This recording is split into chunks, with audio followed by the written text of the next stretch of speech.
Your patent sucks because you don't understand patent claims.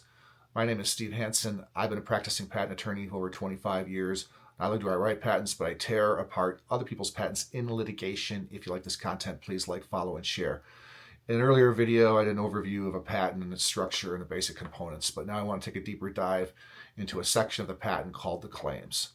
The claims are a critical, if not the most critical, part of a patent, and also probably the most widely misunderstood among people who don't do this for a living. So I'm going to show you a patent in a few minutes, and you'll see what the claims actually look like in a patent. Legally, the claims are what define the scope of the protection. The claims operate with respect to an invention the way that a deed operates with respect to a piece of real property. So think about where you live, right? You have a house, and maybe you have a yard, and the yard has certain things in it, and the grass is a certain way. There's all these details to where you live, but the protection which you own is defined by the deed, which has very specific dimensions that are called out, by the way that they survey property. Same too with a patent. When you look at a patent, you're going to see drawings, and you're going to see specification descriptions and all sorts of details about ways to implement an invention. But the protection, the scope of it, is defined by the claims. And so when we talk about infringing a patent, we're talking about doing every single thing that's in at least one of the claims of the patent. Not necessarily all the claims, but one of the claims. When you are prosecuting a patent application in the Patent and Trademark Office, what you are doing is you are arguing for the allowance of claims that have a certain breadth that you think you're entitled to based on what is new. Now, this is really important because when an examiner issues an opinion, they call it an office action, and rejects your application, what the examiner is really doing is looking at your claims and comparing them to the prior art and sometimes some other standards for patentability, which we can talk about later, but mostly you'll find as prior art, and determining whether the claims as written are novel and non-obvious over the prior art. They're not looking at the drawings. They're not looking at details in the specification that aren't in the claims. They're looking at the claims. If it's not in the claims, it doesn't count. That's a really important principle because, give somebody an office action and tell them what the patent office said, and they'll say, but my invention is this. And I'll say, yeah, but not in the claims. So that's not what your invention is in terms of the patent office. Now, we can always narrow that and refine that, but here's the thing. The more stuff you put in a claim, the harder it is to infringe the claim, and the easier it is to design around the claim, because you infringe a claim only by doing every single thing that's in the claim. The claim says A, B, C, and you do A, B, you don't infringe the claim. If you do A, C, you don't infringe the claim. If you do A, B, C, and D, yeah, you infringe the claim, because you don't avoid infringement by doing everything in the claim plus something else. You avoid infringement by doing less than what is in the claim. Now, what is a patent? A patent is a right to exclude. It's not a right to practice. So when you see a patent claim that says, I claim A, B, C, what that gives you is a right to exclude other people from doing the combination of A, B, C. That's what it gives you. So let's go take a look at a real patent so you can see what some real claims look like. This is a patent for the Kong pet treat dispenser that I'm sure many of you are familiar with. So in a U.S. patent, the patent claims appear at the end of the document, and they always start with this phrase, what is claimed. So there are a set of numbered paragraphs, and they define the scope of the intellectual property rights.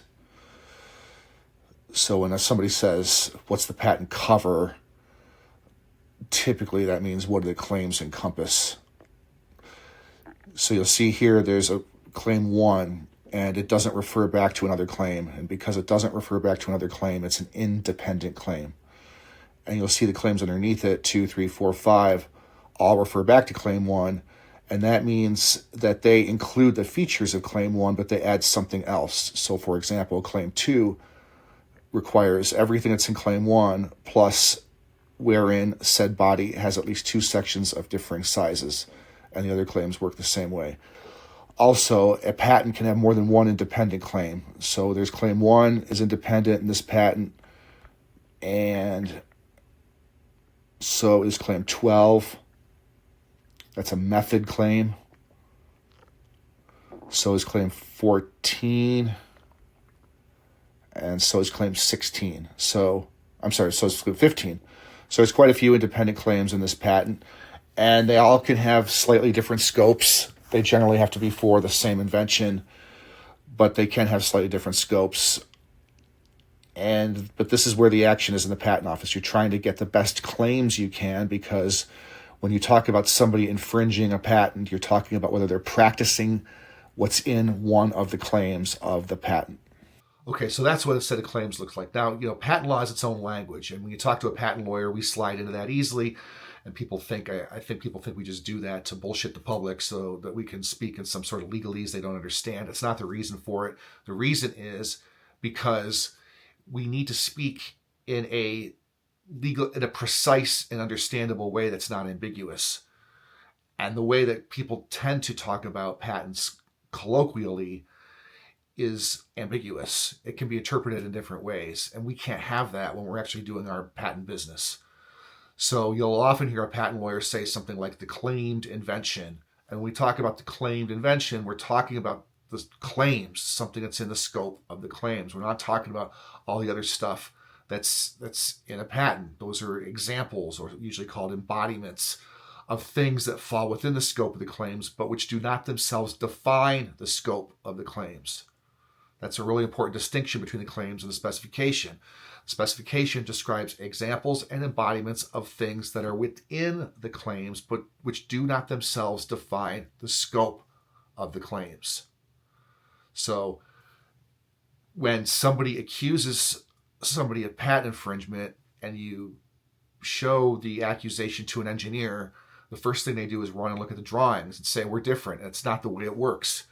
Legally, what matters is in the claims, not what's in the drawings. The claims are not limited to what's in the drawings unless they specifically recite a feature that's shown in the drawings. They're also not limited to things that are in specification unless they specifically recite what's in the specification. Now, the claims are so important that one of the preliminary portions of most patent cases is called claim construction. And that is where lawyers for both sides argue over the meaning of claim terms whose meaning they believe is in dispute. And then the court, not the jury, the court resolves that claim construction dispute as a matter of law, and then that controls for the rest of the case. The other point I want to make is that the claims have to work the same way for purposes of infringement and invalidity. So in the first instance, what does that mean? It means that your protection can never be broader than what is novel and not obvious. So the newness in your invention is going to be the outer limit of your protection. I see people get this wrong all the time. They argue for the allowance of these narrow claims to get over the prior art, and then they think the whole world is infringing their patent just because they have a similar product, even though it doesn't practice what's in those claims. And that's absolutely not right. Your scope of your protection will never be broader than what is novel and non-obvious about your product or method or what have you. And we'll talk about novel and non-obvious in another video. But for now, just think of it as the degree of newness of what you've come up with. Okay? Anyway, I hope that helps to keep you out of trouble, and I hope to see you here soon.